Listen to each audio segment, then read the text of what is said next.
제가 신학교 다닐 때 생각을 해보니까 참 공부를 재밌게 열심히 했던 것 같아요.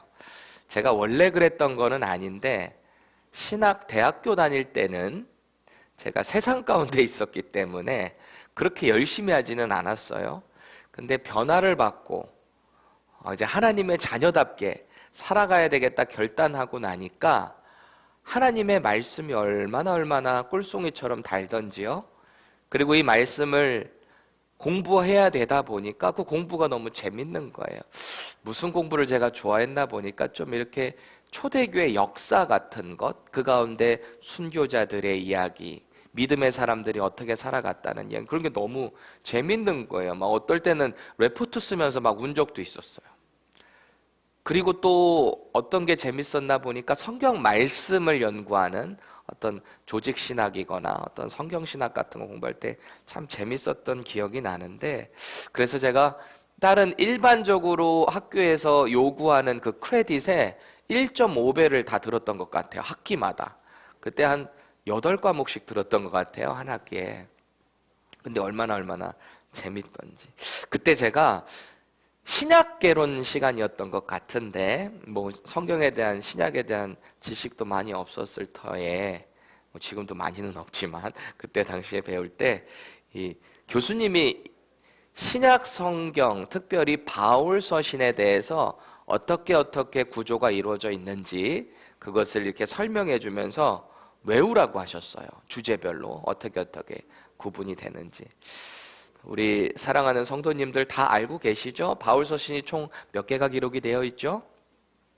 13개라고 우리는 보고 있는데, 먼저는 선교 서신 혹은 일반 서신이라 그래요. 그래서 그게 총 6권인데 어디서부터일까요? 사도행전 다음부터 로마서, 고린도 전후서, 갈라디아서, 그리고 쭉 뒤로 가가지고 데살로니가 전후서까지 해서 총 6개로 구성이 되어 있어요. 그리고 옥중서신이다라고 해서 사도 바울이 감옥 가운데 편지를 썼다. 그래서 옥중서신인데 이게 총 4권이에요. 오늘 우리가 보는 에베소서부터 시작해서 에베소서, 빌립보서, 골로새서, 빌레몬서까지, 여기가 로마 감옥에 있으면서 편지를 썼다라고 해서 옥중서신. 그리고 마지막으로 목회서신이라고 그래요. 이거는 이렇게 목회를 해라, 영적인 자녀들에게 이렇게 편지를 썼는데, 디모데 전후서는 누구한테 썼게요? 디모데. 표현 나와 있잖아요. 한 가지 번외 문제. 누가복음은 누가 썼게요? 누가 썼죠. 네. 그래요. 이름에 따라서 가고 혹은 지역에 따라 보냈다라고 해서 그 지역의 이름을 쓰는데, 디모데 전후서 그리고 디도서까지가 이렇게 목회서신으로 나눠져 있습니다. 다 외우셨죠? 자, 이제 제가 여쭤볼게요. 새벽이니까 머리가 잘 안 돌아가시죠? 괜찮습니다. 이거 안 외워도 지옥 안 갑니다. 괜찮습니다. 당시에 저는 그냥 맹목적으로 외우는 거는 참 싫어해요. 그냥 막 외워가지고 막 해야 되는 건 싫어하는데, 외우면서 이게 의미가 막 담기면 참 좋더라고요. 근데 그때 이 바울 서신의 구조를 설명하시던 교수님이 이런 얘기를 하시더라고요. 그 한마디가 제 마음에 참 깊이 남아 있었어요. 우리가 바울 서신을 대할 때마다 이 13권의 편지가 각각의 특성이 있죠. 그리고 어떤 상황에서 썼는가 이기 때문에 거기에 따라 우리가 분류를 하기는 하지만, 그것보다 더 중요한 게 있다는 거예요. 그게 뭐냐면 바울이 쓴 모든 편지는 그의 선교의 피와 땀이 다 들어가 있어요. 그리고 눈물이 섞인 선교 서신이고, 그리고 마음과 정말 온 정성을 쏟아낸 목회 서신이라는 거예요. 모든 게 다.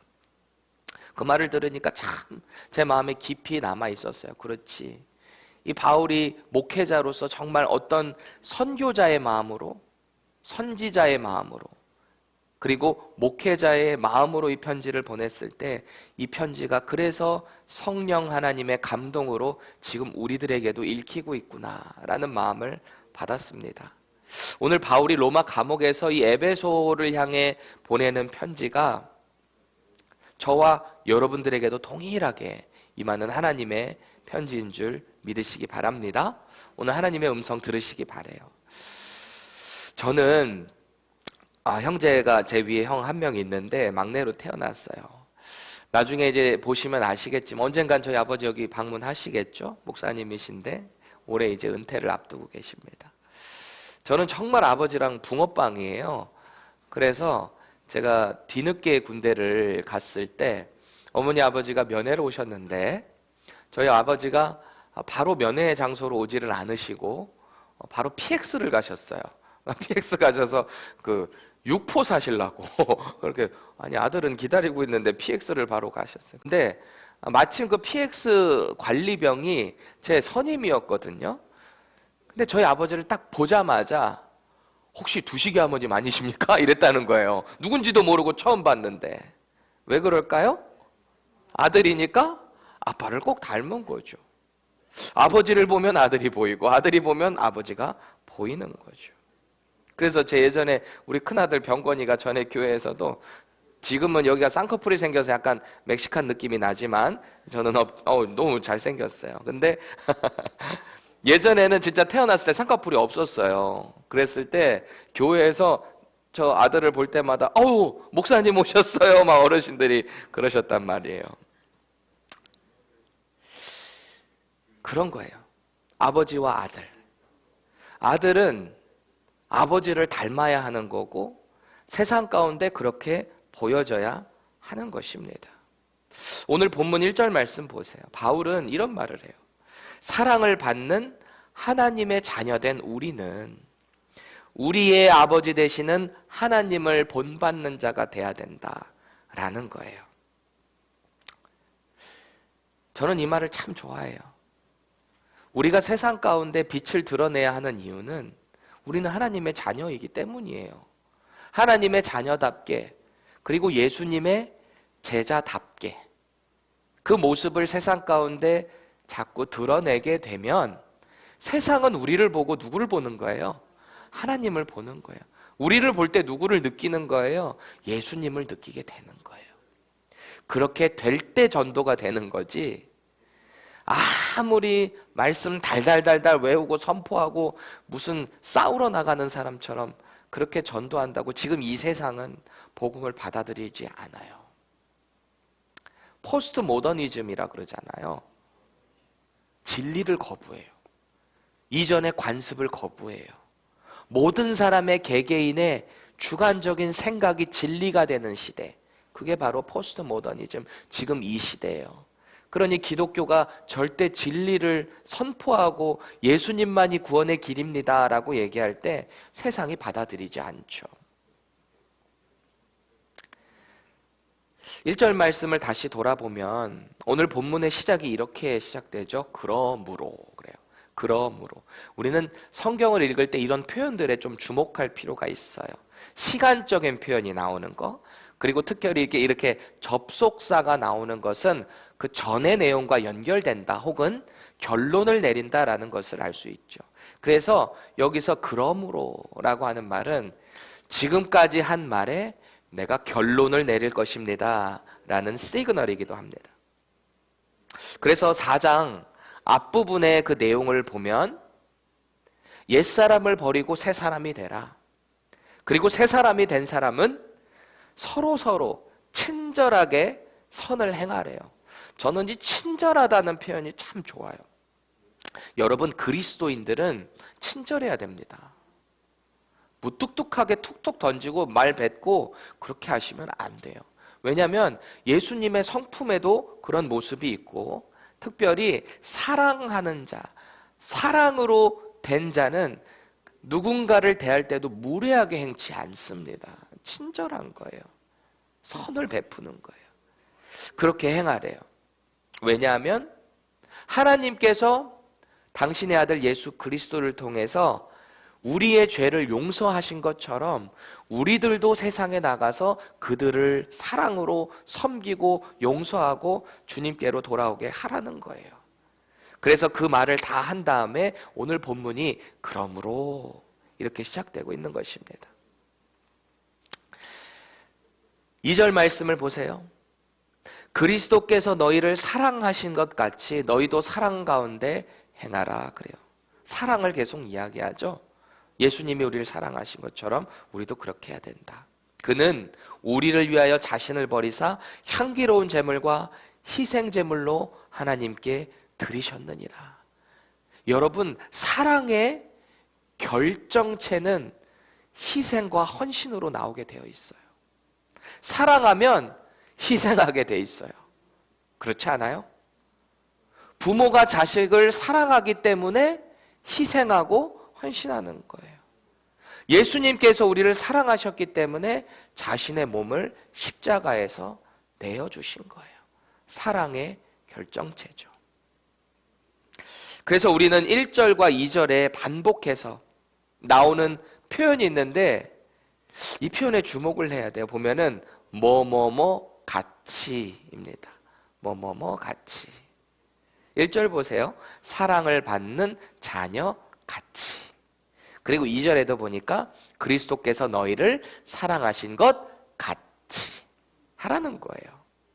이 뭐뭐 같이라고 번역된 헬라어 단어가 카도스라고 하는 단어인데 이게 우리가 흔히 아는 어떤 것을 모방한다라는 의미를 가지고 있습니다. 우리가 누군가를 좋아하게 되면 그 사람을 자꾸 모방하려고 하죠. 그렇죠? 10대 청소년들이 자기가 좋아하는 그 연예인들을 보고 자꾸 따라하려고 하잖아요. 그런 것 같이 모방하라는 거예요. 각자 모방하려고 하는 사람의 기준이 있잖아요. 내가 생각하는 요 기준점에 나 이렇게 모방해야 되겠다. 그 사람을 보고 따라하게 되죠.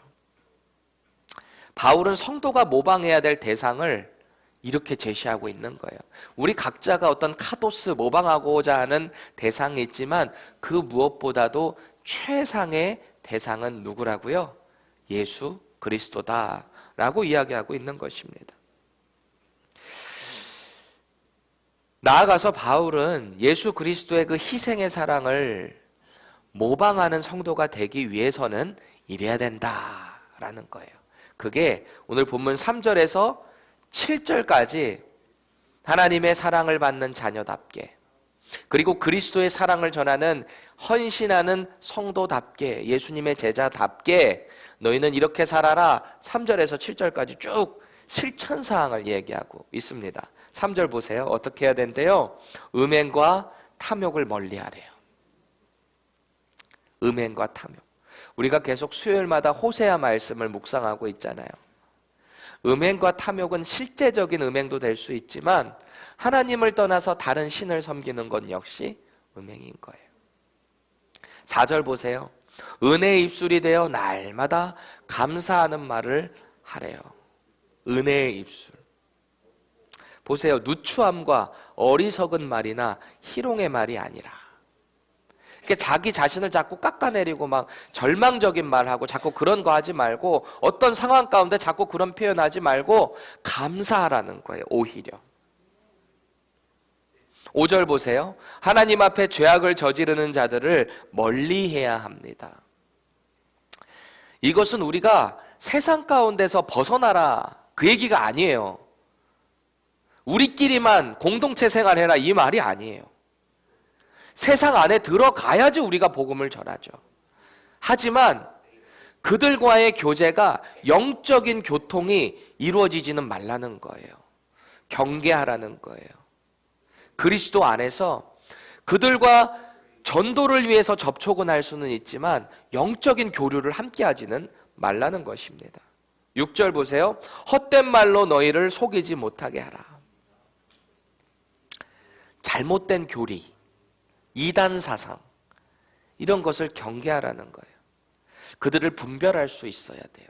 여러분, 우리가 이단 그리고 이상한 은사주의자들, 우리가 분별할 수 있는 그 근거가 어디서부터 오는지 아시죠? 제가 누차 강조하잖아요. 그래서 우리는 성경 말씀을 바로 알아야 돼요. 이 말씀을 모르면 이상한 교리에 자꾸 흔들려요. 자기의 경험을 주장해서 그것이 마치 하나님이 뜨신 것처럼 주장하는 은사주의자들의 말에 흔들려요. 여러분 꼭 기억하세요. 저는 웬만한 이단보다 잘못된 은사주의자들이 더 위험하다고 생각해요.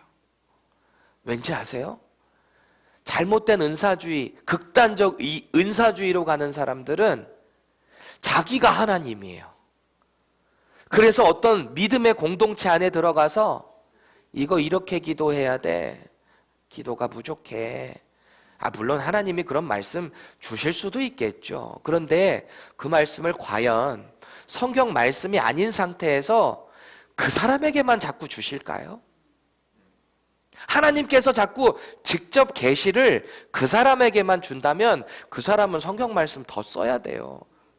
우리가 알고 있는 성경 이 66권 외에도 더 말씀이 그 사람을 통해서 기록이 돼야죠. 하지만 그렇지 않아요. 하나님은 이미 성경 66권의 내용으로 하나님의 완전한 계시를 우리에게 완성하셨어요. 주셨어요. 혹시 여러분들 가운데 기도하시다가 하나님의 막 목소리가 들리는 것 같다, 하나님의 막 환상이 보이는 것 같다, 있을 수 있어요. 성령님의 은사는, 우리가 성령님의 그 역사하심은 제한할 수는 없어요. 그래서 심지어 지금 많은 중동 지역, 이슬람 지역 혹은 공산주의 국가 같은 데서 그리스도께 나오는 자들 중에는 꿈에 예수님이 나타나서 자신을 드러내셨다, 믿게 하셨다. 그래서 오는 사람들도 종종 있어요. 하지만 이것이 일반화될 수는 없어요. 그 사람이 그걸 받았다라고 해서 그거를 다 믿을 필요도 없고, 특히 여러분들 유튜브에 자기 천국 갔다 왔다, 지옥 갔다 왔다 하고 막 그거를 막 얘기하는 사람, 어떤 목사님 지옥에서 봤다더라, 그런 말 믿지 마세요. 사도 바울도 3층 천이라고 하잖아요. 말로 표현할 수 없는 그 천국을 보고 왔다라고 고린도전서에 말을 해요. 하지만 그 사도 바울이 내가 보고 온 것을 너희들에게 말하지 않는 것은 이게 교회의 덕이 되지 않기 때문이다 라고 말해요. 성령의 은사를 받으셨어요? 특별한 어떤 초자연적인 그런 은사를 받으셨어요? 겸손하세요. 더 침묵하세요. 그걸 통해서 교회를 세우셔야 돼요. 나를 드러내지 마세요. 그렇게 될 때 자꾸 헛된 말로 다른 사람을 속이게 되는, 자신도 모르게 그런 교만으로 갈 수 있게 됩니다. 꼭 분별하셔야 됩니다. 저와 여러분들도 분별하셔야 돼요. 뭐가 하나님의 뜻인지, 뭐가 성경적인 것인지. 7절 말씀 보세요. 거룩한 하나님의 자녀로 구별되어야 한다. 결론이죠. 실천적인 삶, 하나님의 자녀답게 그리스도의 그 사랑을 전하는 사람답게 살아가는 사람은 하나님의 자녀, 거룩한 자녀로 세상 가운데 구별돼야 한다라는 것입니다. 그래서 이제 8절 말씀 함께 읽어볼까요? 시작! 너희가 전에는 어둠이더니 이제는 주 안에서 빛이라, 빛의 자녀들처럼 행하라. 아멘. 그러는 거예요. 여기서 빛의 자녀들처럼 이라는 말은요, 약간 모방의 느낌이라기보다는 그 자격을 갖춘 자답게 살으라는 거예요. 그래서 빛의 자녀들처럼 이라는 번역보다는 빛의 자녀답게 살아가라 라는 게 더 자연스러운 것 같아요. 그래서 이 구절을 현대인의 성경으로 보면 이렇습니다. 여러분이 전에는 어둠 속에 살았으나 이제는 주님을 믿고 빛 가운데로 살고 있으니 빛의 자녀답게 살아야 합니다 라는 거예요. 그래서 오늘 설교 제목이 뭐예요? 빛의 자녀답게 예요. 킹 제임스 버전을 보면 Walk as children of light 그러는 거예요. Walk, 주님과 함께 동행하는 거예요. 그 빛의 자녀답게 동행하는 거예요. 주님과 함께. NIV 보세요. Live as children of light 그래요. 빛의 자녀답게 살아가라 라는 것입니다. 바울은 이미 에베소서 2장 1절에서 우리의 이전 모습에 대해서 이렇게 말을 해요. 그는 허물과 죄로 죽었던 너희를 살리셨도다 그래요. 예수님이 이 땅에 빛으로 오셨다 그러잖아요. 그래서 요한복음 1장 5절에 보면 예수님이 빛으로 이 땅에 오셨는데 어둠 가운데 가셨는데 어둠이 그 빛을 알아보지 못하더라 그래요. 빛이라는 건 그렇죠. 여기 전기가 쫙 다 나갔을 때 촛불 하나만 딱 켜면 어떻게 돼요? 어둠이 확 사라지는 거예요. 예수님이 그러신 분이셨어요. 빛으로 오신 예수 그리스도의 희생이 아니었다면 우리는 계속 그 어둠 가운데 있었을 거예요. 계속 죽어있는 자가 되어 있었을 거예요. 그래서 그 예수님의 긍휼을 입은 자, 하나님의 그 사랑을 입은 자는 빛의 자녀답게 살아야 된다라고 오늘 강조하고 있는 거죠. 또 이 빛의 자녀답게 살아가는 성도에게는 세 가지의 열매가 나타나게 된대요. 9절 말씀 함께 보겠습니다. 빛의 열매는 모든 착함과 의로움과 진실함에 있느니라 그래요. 빛의 자녀는요, 온유한 거예요. 그리고 도덕적이에요. 동시에 하나님과 주변 사람들 앞에 빛의 자녀다운 그 의무를 다합니다. 그렇게 살아가다 보니까 정직한 삶으로 세상 가운데 그리스도의 덕을 나타내는 거죠.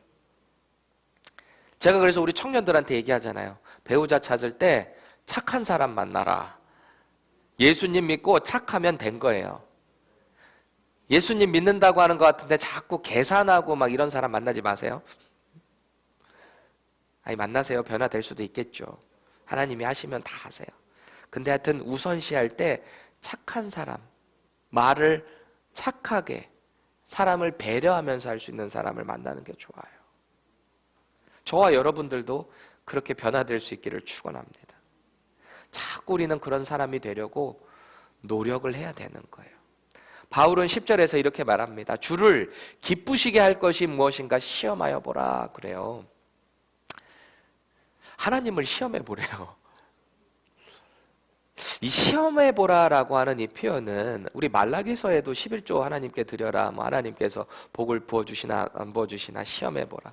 이 말은요, 하나님을 대적해서 시험하라라는 얘기가 아니라 그만큼 개런티 되어 있다라는 거예요. 그런 표현이죠.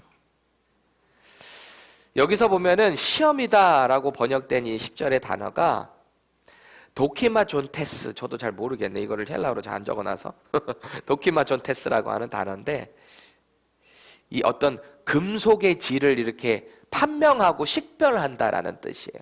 어떤 금속을 이렇게 놓을 때 이게 금이 뭐 어떻게 되었는지, 뭐 은이 어떻게 되었는지 그거를 판별하는 거예요. 그 질을. 어떤 실험을 통해서 뭔가를 확실하게 규명한다라는 뜻을 가지고 있는 게 바로 여기서 도키마존테스라고 번역된 시험하다라는 단어입니다. 그래서 본문을 이 내용을 좀 더 살려서 번역을 한 새 번역으로 보면 주님께서 기뻐하시는 일이 무엇인지 분별하십시오 그러는 거예요. 주님이 뭘 기뻐하시는지 내 삶 속에서 자꾸 그거를 분별해 나가라는 거예요. 빛의 자녀답게 그렇게 하라는 거죠. 그래서 사도 요한은 요한복음 1장 9절에서 이렇게 말합니다. 예수님에 대해서 뭐라고 말하는지 우리 함께 읽을게요. 시작. 참빛 곧 세상에 와서 각 사람에게 비추는 빛이 있었나니 그러는 거예요. 이 세상에 많은 빛이 있지만 그 중에서도 진짜 빛, 참빛이 누구라는 거예요? 예수 그리스도라는 것입니다. 우리는 어두운 세상을 비추시는 참빛 되시는 그 예수님의 제자가 되었어요. 제가 누차 말씀드렸지만 제자는 스승의 삶을 모방하는 자들이에요.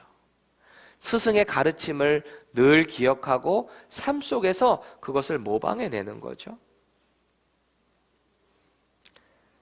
우리 인생은 날마다 어떤 삶을 살아야 하는지 날마다 그 모방을 통해서 깨달아가는 거예요. 말씀을 참 잘 알죠. 아이대로 살아야지 노력을 합니다. 그런데 또 잘 안 되는 게 그거죠.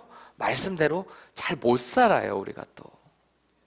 그래서 자꾸 끊임없는 주님 앞에, 주님 또 곁에 붙어 있는 노력이 필요한 거예요. 그래서 바울은 이렇게 도전합니다. 14절 말씀, 우리 결론인데요. 다 같이 읽겠습니다. 그러므로 이르시기를 잠자는 자여 깨어서 죽은 자들 가운데서 일어나라. 그리스도께서 너에게 비추이시리라 하셨느니라. 그래요. 여기서 잠자는 자와 죽은 자는요, 그리스도를 영접하기 전에 저와 여러분들의 삶입니다. 영적으로 죽어 있는 자. 그리스도를 만나지 못한 자는 이미 죽은 자다라고 성경은 말을 하고 있습니다. 실제로 죽음을 떠나서 영적으로 죽어 있는 거예요. 하나님의 형상으로 창조된 우리가 하나님을 떠나서 죄 가운데 살아가다 보니까 그 하나님의 형상이 자꾸 어그러지는 거예요. 영적으로 죽어 있다라는 것입니다. 그런데 빛으로 오신 그 예수 그리스도께 나아간 자, 그분을 구세주로 영접한 자는 이 영이 다시 회복되기 시작하는 거예요. 죽은 자가 다시 살아나는 것이 바로 저와 여러분들 빛의 자녀다운 삶이 되는 것입니다. 여러분, 오늘도 우리는 우리의 영적인 어두움 가운데 빛을 비춰주시는 예수님 안에 거해야 돼요. 그렇다면 우리는 이렇게 질문할 수 있죠. 이 예수님의 빛 가운데 거할 수 있는 방법이 뭘까요? 방법이 뭐예요? 은혜 자리를 자꾸 사모해야 돼요. 우리 영자매님 오늘 이렇게 나오셨는데 너무너무 좋아요. 왜냐하면 지난 주일날 제가 그 강조를 많이 했어요. 자꾸 은혜의 자리를 사모하고 나를 자꾸 노출을 해야 된다. 우리는 그래야 돼요. 집에서 혼자 스스로 예배한다고 하시는 분들 조심하셔야 돼요. 혼자 큐티하고 묵상해야 돼요. 하실 수 있죠. 당연히 주님과 그런 개인적인 교제해야 돼요. 그런데요, 하나님께서 예수 그리스도를 우리에게 보내주시고 그분의 새 생명을 우리에게 주신 이후에 하늘로 승천하시면서 우리에게 선물로 주신 것이 있는데 그게 바로 교회예요. 이 건물 교회가 아니라 구원받은 저와 여러분들, 이 개개인 사람이 교회예요. 이 사람 교회가 모인 이 예배 공동체, 교회 공동체를 우리에게 선물로 주셨어요. 그런데 혼자 자꾸 뭔가를 하려고 하시나요? 그 선물을 자꾸 거부하는 거예요. 은혜 자리로 나오시고 자꾸 이 은혜 자리를 노출하시고 사모하셔야 돼요. 근데 이런 분들 참 많아요. 전도하다 보면 아유 됐어요. 아 나 교회 상처받았어. 아유 다시는 안 나가. 아유 나 저런 사람 다니는데 안 가. 이런 분들 꼭 명심하세요. 교회는 그런 분들이 와서 변화받는 곳이에요. 사도 바울이 말하는 것처럼 착함, 선함, 그런 것들이 자꾸 주님을 닮아가는 삶을 통해서 바뀌어지는 거지, 우리가 자꾸 그 예수님의 삶을 모방해 가면서 우리가 자꾸 성화의 과정을 가는 거예요. 처음부터 건강한 교회는 없어요. 처음부터 착한 사람은 뭐 수천 명 중에 몇 명 있을지는 모르겠지만 없어요. 우리는 원래 다 죄인이에요. 자꾸 주님 안에 나오려고 노력을 해야 돼요. 이 교회 공동체를 주신 또 하나의 목적 중에 하나가 있다면 저는 이런 것 같아요. 갈라디아서에서 사도 바울이 성령의 9가지 열매를 이야기하잖아요. 뭐죠? 사랑과 희락과 화평과 오래 참음, 자비, 양성, 충성, 온유, 절제. 이 9가지 성령의 열매가 뭔지 아세요? 예수님의 성품이에요. 내가 이 9가지 중에 몇 개가 있지 이거 카운터라고 주신 게 아니라 이거 다 닮아가라는 거예요. 9개를. 그런데 이거 닮아가려면 어디서 훈련해야 되겠어요? 여러분 세상에서 이 9가지 열매 할 수 있겠어요? 오래 참으실 수 있겠어요? 나를 향해서 자꾸 핍박하고 뭐라고 비아냥거리고 할 때 안 보면 그만이에요. 세상 사람들은. 그런데 교회는 안 그래요. 교회 나오셔서 나를 자꾸 힘들게 하는 사람, 이해가 안 되는 사람, 그 사람을 자꾸 경험하면서 부딪히면서 주님의 성품을 자꾸 닮아가야 되는 거예요. 그게 교회예요. 말씀 안에 거하는 거예요. 나는 할 수 없지만 그래서 나를 도와주기 위해 주님께서 우리에게 보내주신 성령 하나님을 의지해서 자꾸 주님의 그 빛 가운데 거하려고 노력하는 거예요. 그리고 말씀 가운데 자꾸 나의 삶을 노출하면서 모방해내는 거죠. 이게 잘 안 될 때가 많죠. 그렇다고 포기하시면 안 돼요. 넘어지면 다시 일어서야 돼요. 자꾸 일어서야 돼요. 그리고 믿음의 자리로 나아가셔야 돼요.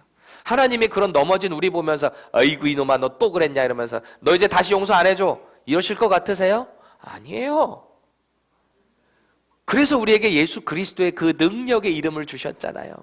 이미 우리의 모든 과거와 현재와 미래의 죄를 용서하신 그 예수 그리스도 안에 거할 때 하나님은 우리 안에 계신 그 예수님을 보고 우리를 용서해 주시고 언제나 다시 일으켜 세워주신다는 사실을 믿으시기 바랍니다. 하나님의 자녀답게, 빛의 자녀답게 자꾸 믿음의 자리로 돌이키고 또 돌이키는 거예요.